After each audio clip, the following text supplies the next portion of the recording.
mumasirisi muri kubvira maititi vavharisa mapeji evanhu vanoshandisa content yavo.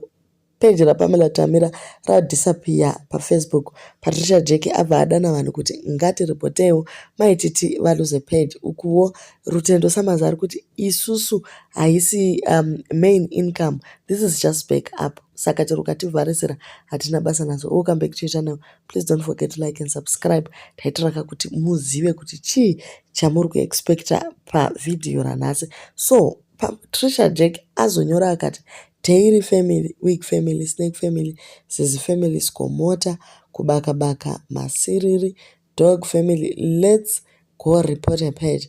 And everyone akabirwa nako aka ane proof inbox.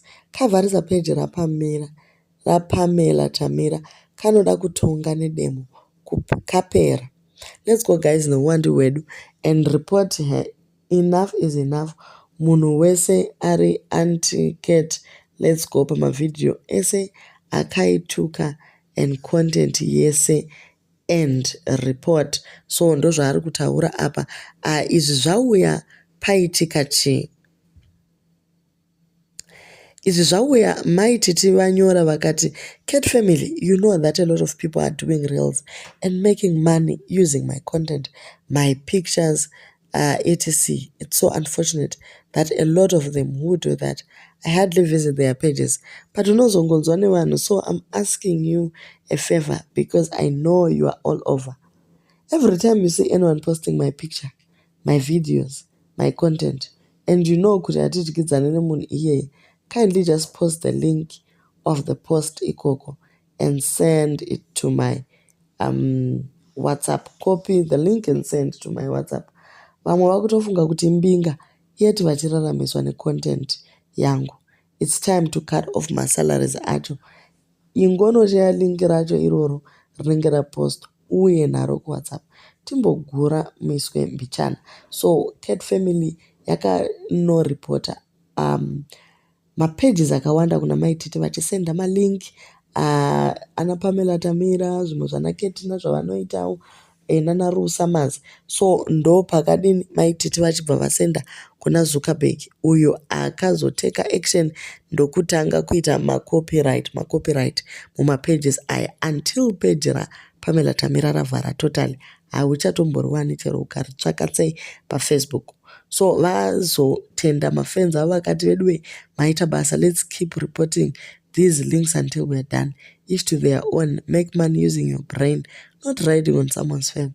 We didn't come to Facebook to make people who disrespect us money. Zuckerberg is taking action and it's not ending soon. But the response is coming. Any link you see posting my content, send it. I didn't get famous by overriding people. I used my brains. So vaisa evidence yekuti pane mapages atovharwa uye mareport akasiyana-siyana atotumigwa. Asi guys, nyaya iyi ngatimboitaura. Inyaya yakanaka chaizvo nekuti munhu unenge washanda nesimba then vanhu vongotora content yako vobva vangoisenda ivo vobhadhakwa iwewe uchiita the hard work. So vari kungoti ivo it's time for everyone to also work hard and create their own content.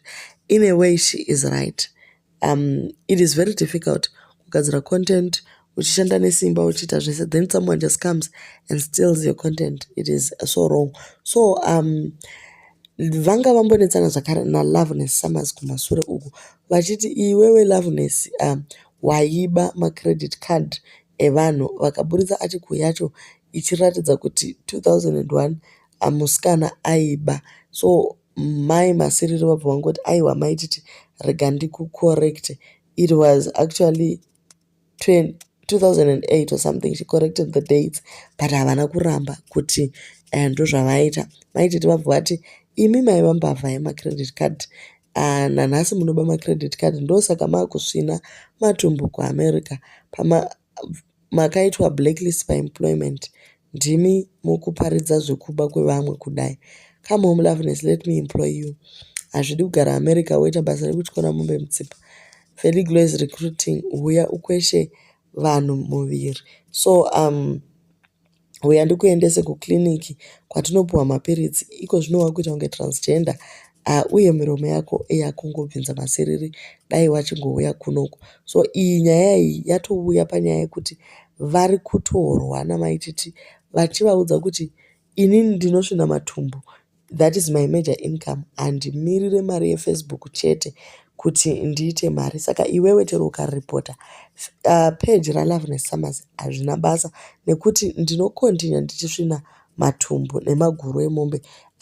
Apparently ndo kunoshanda Loveness kumaAbatos ikoko. Zvinhu zvekuZimbabwe zvekuda kupimana kuti iwe unoshanda basa rei. MaUS kana apinda zvine basa rei, anongonaka kamari inonyorwa here kuti ava ndevekutyora mutsipa. So there was a group that was created rakanzi Jerry Girl Must Fall. Link yacho yaisiwa naPatricia Jack kuFacebook, and everyone who is anti-Maititi followed that page. Vachibva vanoita come up together and wrote a letter to Meta team. Atsamba yacho iri kuti iyo, I'm writing to bring to your attention a concerning issue regarding a Facebook page operated by Felicitas Murata, known as Mighty's Diaries.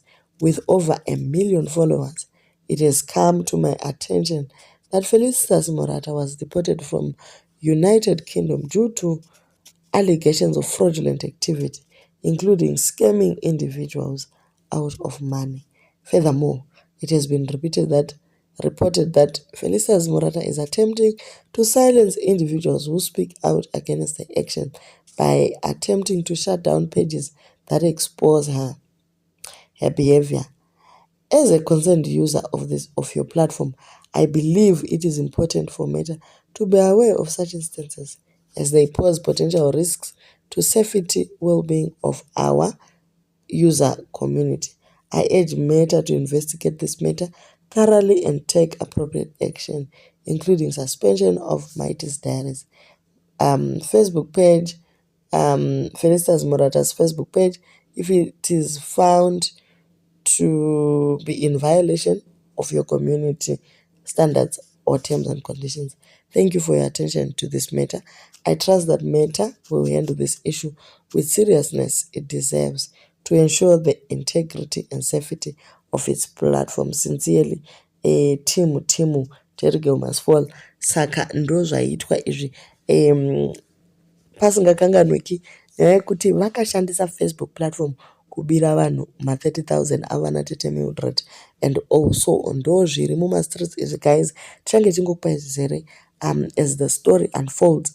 Maititi vari kuti zvakwana chimirai guys.